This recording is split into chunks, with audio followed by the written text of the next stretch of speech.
Hello दोस्तों, नमस्कार। MCC classes में साथियों आपका बहुत बहुत स्वागत है मेरे प्यारे दोस्तों। तो चलिए हम दोस्तों अपनी क्लास को स्टार्ट करते हैं। यहाँ पर सबसे पहले दोस्तों मैं यहाँ पर बात करूँगा। बात क्या करना है दोस्तों, सबसे पहले आपको बता दूं, यदि आप एमपी कांस्टेबल की तैयारी कर रहे हैं तो दोस्तों यहाँ पर आप ये परीक्षा को देख सकते हैं। इस प्रकार का दोस्तों आपको लोगो यहाँ पर मिल जाएगा। आप चाहें तो दोस्तों डिस्क्रिप्शन में लिंक दे रखा है परीक्षा ऐप का, यहाँ से इसको डाउनलोड कर सकते हैं या फिर दोस्तों आप डायरेक्ट इसको ज्वाइन कर सकते हैं प्ले स्टोर में जाके सर्च करके। उसके बाद दोस्तों आप एमपी कांस्टेबल तैयारी कर रहे हैं तो उसमें दोस्तों आप टेस्ट सीरीज को ज्वाइन कर सकते हैं। टेस्ट सीरीज को ज्वाइन करने के लिए दोस्तों आप हमारा कोड यूज़ कर सकते हैं MCC50, या कोड यूज़ करने पर दोस्तों आपको 50% का डिस्काउंट भी यहाँ पर अवेलेबल हो जाएगा। ठीक है, 3 प्रकार की टेस्ट सीरीज है। आप अपने ओल्ड वाली लगा ली तो दोस्तों न्यू वाली ले लीजिए, और न्यू वाली लगा ली तो दोस्तों स्पेशल 2021 की भी आप दोस्तों इसको परचेस कर सकते हैं। चलिए आगे बात करते हैं दोस्तों। यदि CPCT की तैयारी कर रहे हैं तो उसके लिए भी दोस्तों यही कोड आपको यूज़ करना है MCC50।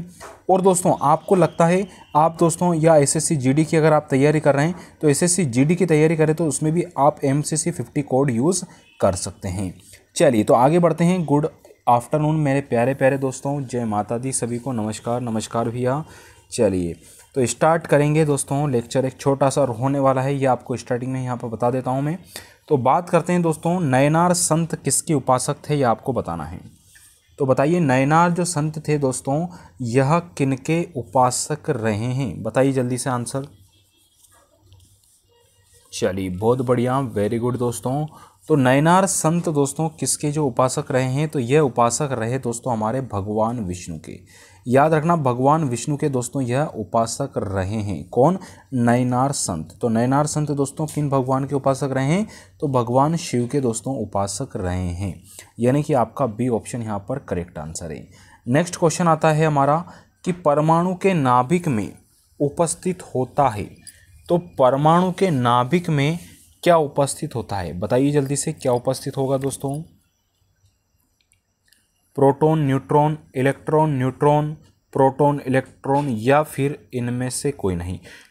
तो परमाणु के जो नाभिक में उपस्थित होते हैं दोस्तों, ये कौन होते हैं? तो परमाणु के नाभिक में दोस्तों प्रोटॉन और न्यूट्रॉन होता है। प्रोटॉन और न्यूट्रॉन दोस्तों परमाणु के क्या होगा, नाभिक में स्थित हो जाएगा।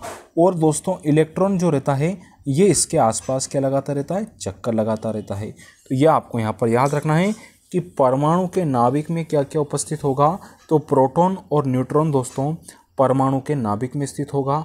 ठीक है, और इलेक्ट्रॉन इसके बाहर होता है क्योंकि वो आसपास दोस्तों इसके चक्कर लगाता रहता है। चलिए बढ़ते हैं आगे। नेक्स्ट क्वेश्चन आता है हमारा कि सार्क का स्थायी सचिवालय कहाँ पर स्थित है, बताइए जल्दी से भैया। सार्क का स्थायी सचिवालय कहाँ पर स्थित है? सभी को भैया गुड इवनिंग, गुड आफ्टरनून, जैसा आप चाहें बिल्कुल। तो सार्क का स्थायी सचिवालय कहाँ हो जाएगा? तो सार्क का जो स्थायी सचिवालय ये आपको बताना है। काठमांडू, थिम्पू, भूटान या कोलंबो। तो दोस्तों सार्क का जो स्थायी मुख्यालय है वो कहाँ है? तो सार्क का स्थायी मुख्यालय दोस्तों काठमांडू में। काठमांडू की बात करूँ दोस्तों तो यहाँ पर नेपाल की राजधानी है काठमांडू, ये आपको याद रखना है। और रुपया यहाँ पे दोस्तों मुद्रा है। तो नेपाल काठमांडू रुपया आपका हो जाएगा। और सार्क का स्थायी जो सचिवालय दोस्तों हमारे काठमांडू में ही है। ठीक है, और दोस्तों जो थिम्पू है ये भूटान की राजधानी है। ठीक है, कोलंबो दोस्तों श्रीलंका की आर्थिक राजधानी है, ये आपको याद रखना है। मूल रूप से जो राजधानी है श्री जयवर्धने है, आपको याद रखना है। ठीक है, चलिए बढ़ते हैं दोस्तों नेक्स्ट क्वेश्चन की तरफ चलते हैं। अगला प्रश्न आता है इसके बाद हमारा, बताइएगा इस क्वेश्चन का आंसर कि शिवाजी का उत्तराधिकारी कौन था। प्रश्न है आपका कि शिवाजी का उत्तराधिकारी कौन था, बताइए जल्दी से, क्या आंसर होगा भैया? तो शिवाजी का जो उत्तराधिकारी है वो कौन होगा दोस्तों? चलिए बहुत बढ़िया। तो शिवाजी के जो उत्तराधिकारी हैं दोस्तों वो कौन थे? Very good very good, Sambhaji. याद रखना, उत्तराधिकारी की बात करिए तो शिवाजी के जो उत्तराधिकारी थे दोस्तों वो कौन रहे? तो संभाजी दोस्तों शिवाजी के उत्तराधिकारी रहे। डी ऑप्शन आपका यहाँ पर क्या हो जाएगा, करेक्ट आंसर। तो शिवाजी के उत्तराधिकारी कौन हो जाएंगे? संभाजी दोस्तों शिवाजी के उत्तराधिकारी हो जाएंगे। ठीक है, ऑप्शन नंबर डी आपका दोस्तों यहाँ पर क्या हो जाएगा, करेक्ट आंसर हो जाएगा। वीडियो अच्छा लग रहा है तो प्लीज़ दोस्तों वीडियो को लाइक कीजिएगा, शेयर कीजिएगा, जल्दी से कर दीजिएगा। चलिए बढ़ेंगे आगे भैया। लॉर्ड विलियम बेंटिक ने सती प्रथा को अवैध घोषित किया, किस वर्ष किया? लॉर्ड विलियम बेंटिक ने सती प्रथा को कब दोस्तों अवैध घोषित किया था, बताइए जल्दी से। चारों सन आपके सामने लिखे हैं तो चारों के आपको आंसर देना है, बताइए जल्दी से। चलिए बहुत बढ़िया, वेरी गुड दोस्तों। तो जो इसका जो आपका आंसर है बिल्कुल करेक्ट आंसर हो सकता है भैया। चलिए, तो लॉर्ड विलियम बेटिंग, बहुत बढ़िया, बिल्कुल समय नहीं लेंगे भैया। तो इसका जो आंसर होगा वो होगा 1829 में। ठीक है, तो लॉर्ड विलियम बेटिंग ने सती प्रथा को अवैध घोषित किया, कब किया? 1829 में किया था। सी ऑप्शन आपका यहाँ पर करेक्ट आंसर हो जाएगा। तो याद रखना, लॉर्ड विलियम बेटिंग ने सती प्रथा को कब अवैध घोषित किया था? 1829 में। ठीक है, चलिए, यानी कि वो 18 साल के हो गए थे, है ना, और दोनों ने मिलकर क्या कर दिया? सती प्रथा को अवैध घोषित कर दिया था। अगला है, रोलेक्ट एक्ट किस वर्ष पारित किया गया? रोलेक्ट एक्ट किस वर्ष पारित किया गया दोस्तों? बताइए जल्दी से, रोलेक्ट एक्ट किस वर्ष पारित किया गया है? तो दोस्तों रोलेक्ट एक्ट की यहाँ पर चर्चा की गई है, बताइएगा जल्दी से आंसर क्या होगा। चलिए, तो रोलेक्ट एक्ट की बात करें तो 1919, बहुत बढ़िया। तो रोलेक्ट एक्ट कब पारित किया गया था? तो रोलेक्ट एक्ट दोस्तों 1919 में यह पारित किया गया था। ऑप्शन नंबर दोस्तों आपका यहाँ पर सी ऑप्शन यहाँ पर राइट आंसर हो जाएगा। ठीक है, तो रोलेक्ट एक्ट याद रखना कब पारित हुआ? 1919 में दोस्तों रोलेक्ट एक्ट पारित हुआ था। अगला है, लोधी वंश के संस्थापक कौन रहे हैं? तो लोधी वंश के जो संस्थापक रहे हैं वो कौन रहे हैं दोस्तों? बताइए जल्दी से। तो दोस्तों लोधी वंश के जो संस्थापक रहे हैं वो कौन हैं? तो लोधी वंश के संस्थापक दोस्तों बहलोल लोधी रहे। कौन रहे? लोधी वंश के संस्थापक बहलोल लोधी रहे, याद रखना। तो लोधी वंश के संस्थापक कौन हो जाएंगे? बहलोल लोधी, यानी कि डी ऑप्शन दोस्तों आपका क्या हो जाएगा यहाँ पर करेक्ट आंसर। तो याद रखना, लोधी वंश के संस्थापक बहलोल लोधी हैं, डी ऑप्शन आपका यहाँ पर राइट आंसर है। ठीक है, सल्तनत काल में चलता है दोस्तों ये। ठीक है, अगला क्वेश्चन आता है, PIN का पूर्ण रूप क्या है? PIN का फुल फॉर्म आपको बताना है क्या होगा। तो बताइए PIN का जो फुल फॉर्म है वो क्या होगा। तो PNI की मैं बात करूं तो PNI का जो फुल फॉर्म है दोस्तों वो हो जाएगा पोस्टल इंडेक्स नंबर। याद रखना, पिन का बोलते हैं ना, पिन, तो PIN याद रखना, postal index number. Postal index number दोस्तों PIN का यहाँ पर क्या होगा? फुल फॉर्म हो जाएगा। आपका ऑप्शन नंबर दोस्तों यहाँ पर क्या हो जाएगा? ए ऑप्शन आपका करेक्ट आंसर है। ठीक है, ये फुल फॉर्म भी कभी कभी एग्जाम में आ जाते हैं, तो याद रखना। और दोस्तों कंप्यूटर के जो फुल फॉर्म होते हैं वो भी आपको देखते रहना है बीच बीच में। ठीक है, रैम है, रोम है, या किसी भी प्रकार के जो फुल फॉर्म होते हैं उनको जरूर देखना है, क्योंकि एक आध फुल फॉर्म भी आपका एग्जाम में पूछे जाता है कंप्यूटर से संबंधित। अगला है, सुमात्रा द्वीप कहाँ पर स्थित है? सुमात्रा द्वीप दोस्तों कहाँ पर स्थित होगा? बताइए जल्दी से क्या आंसर होगा। तो दोस्तों सुमात्रा जो द्वीप है ये कहाँ हो जाएगा? तो सुमात्रा द्वीप आपको याद रखना है, इसका जो आंसर होगा वो क्या होगा प्यारे दोस्तों?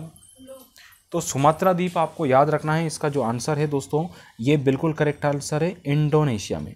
तो सुमात्रा द्वीप कहाँ पर स्थित है? तो सुमात्रा द्वीप दोस्तों हमारे इंडोनेशिया में स्थित है, याद रखना। इंडोनेशिया, जकार्ता, रुपया। ठीक है, चलिए, इंडोनेशिया की राजधानी जकार्ता, मुद्रा रुपया। ठीक है, और मलेशिया की कुआलालंपुर रिंगिट हो जाएगी, थाईलैंड की बैंकॉक बाहत रियाल, श्रीलंका जयवर्धने पट्टे और आपका रुपया। ठीक है, चलिए बढ़ेंगे। सुमात्रा द्वीप आपका यहाँ पर करेक्ट आंसर है। नेक्स्ट क्वेश्चन है हमारा कि भारत में नई उदार औद्योगिक नीति किस वर्ष शुरू हुई थी?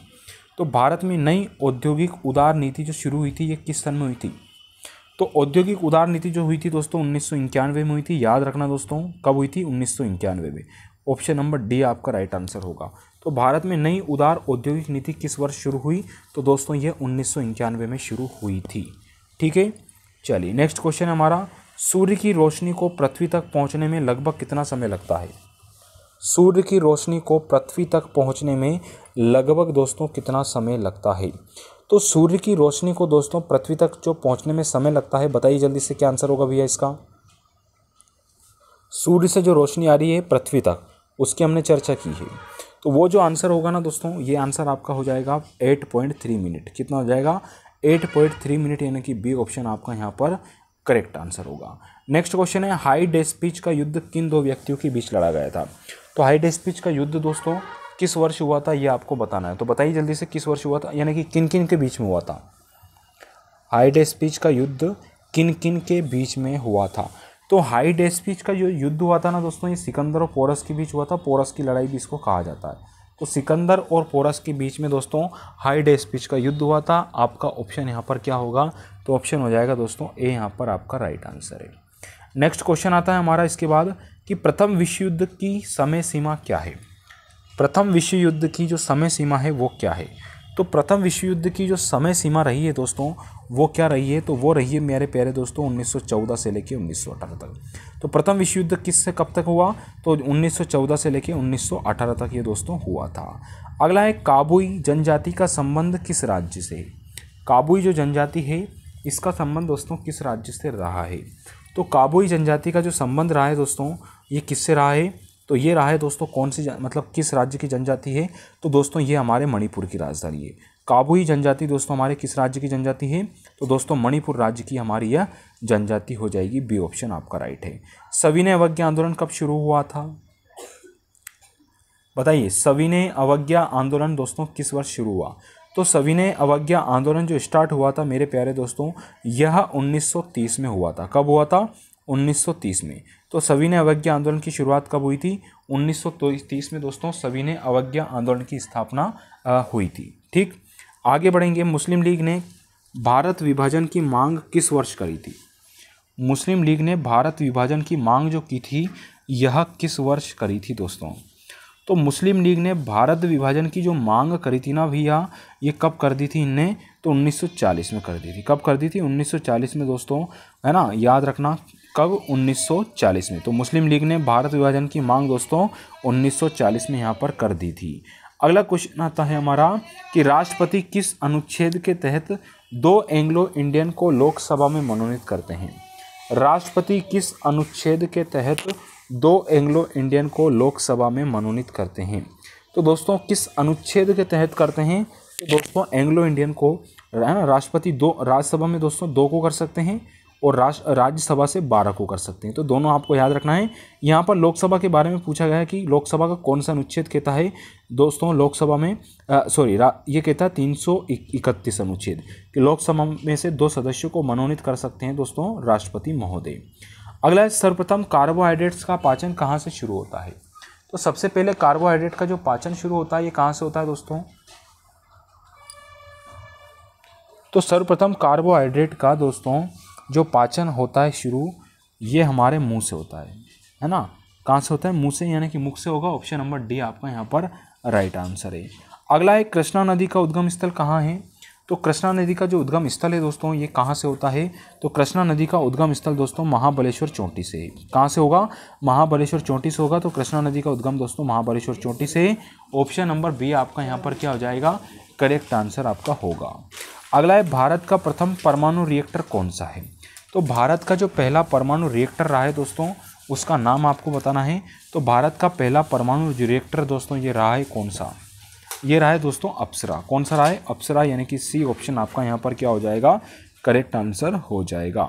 ठीक है, चलिए बढ़ेंगे आगे दोस्तों। क्वेश्चन है हमारा, वर्ष 2001 में जापान की यात्रा पर गए किस लोक कलाकार की मृत्यु हुई थी। 4 ऑप्शन मैं आपके सामने देता हूँ, बताइएगा क्या आंसर होगा। वर्ष 2001 में जापानी यात्रा पर किस लोक कलाकार की दोस्तों मृत्यु हो गई थी, तो वो थे दोस्तों जनगण सिंह श्याम। याद रखना, जनगण सिंह श्याम दोस्तों इनकी मृत्यु हो चुकी थी, है ना। गौण चित्रकारी कलाकार थे दोस्तों चित्रकला के, ये भी आपको याद रखना है ना। और डिंडोरी जिले में दोस्तों इनका जन्म हुआ था, ये भी आपको याद रखना है। अगला क्वेश्चन है दोस्तों हमारा, नेक्स्ट क्वेश्चन आता है कि मध्य प्रदेश की निम्नलिखित जनजातियों में से किसकी सांस्कृतिक पहचान भगोरिया नृत्य शैली से है। तो भगोरिया नृत्य शैली से है किस जनजाति की पहचान। तो दोस्तों आप सभी जानते होंगे भगोरिया हाट भी लगता है, मेला भी लगता है, और है ना। तो ये दोस्तों हमारे भील जनजाति की, यानी कि आपका बी ऑप्शन यहाँ पर करेक्ट आंसर होगा। ठीक है, चलिए बढ़ेंगे आगे दोस्तों। नेक्स्ट क्वेश्चन आता है हमारा, निम्नलिखित में से कौन मध्य प्रदेश की सबसे बड़ी जनजाति है। निम्नलिखित में से कौन सी मध्य प्रदेश की सबसे बड़ी जनजाति है। तो मध्य प्रदेश की सबसे बड़ी जनजाति दोस्तों जो आपसे प्रश्न पूछे तो याद रखना भील जनजाति दोस्तों मध्य प्रदेश की सबसे बड़ी जनजाति है, याद रखना। और समूह में अगर आपके पूछ ले कि समूह में मध्य प्रदेश में सबसे बड़ी जनजाति कौन सी, तो वो गोंड है। दोनों में अंतर आपको क्लियर यहाँ पर रखना है। अगला है, इनमें से कौन सी अलीराजपुर की एक प्रमुख जनजाति है। निम्न में से कौन सी अलीराजपुर की एक प्रमुख जनजाति है। तो अलीराजपुर की एक जनजाति है, वो कौन सी जनजाति है, तो दोस्तों याद रखना वो जनजाति भी हमारी कौन सी हो जाएगी, भिलाला या भील। ठीक है, ऑप्शन नंबर बी आपका यहाँ पर करेक्ट आंसर हो जाएगा। ठीक है, चलिए बढ़ते हैं आगे। नेक्स्ट क्वेश्चन आता है हमारा, जोबट के भील किस प्रकार की दरी बनाते हैं। जोबट के भील किस प्रकार की दरी बनाते हैं? तो जोबट के जो भील है दोस्तों ये किस प्रकार की दरी बनाते हैं? तो दोस्तों ये पुंजा दरियाँ बनाते हैं। किस प्रकार की दरी हो जाएगी?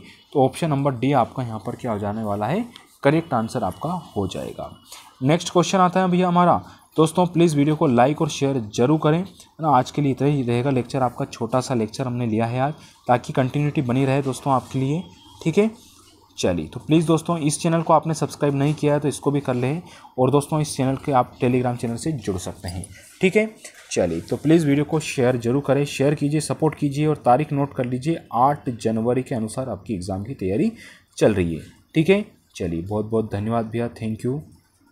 ठीक है, और MP कांस्टेबल के लिए आप बिल्कुल कोड यूज़ कर सकते हैं। 2-3 प्रकार का दोस्तों यहाँ पर आपको टेस्ट सीरीज ज्वाइन करने को भी मिल जाएगी। थैंक यू दोस्तों, प्लीज़ वीडियो को लाइक और शेयर जरूर कीजिएगा।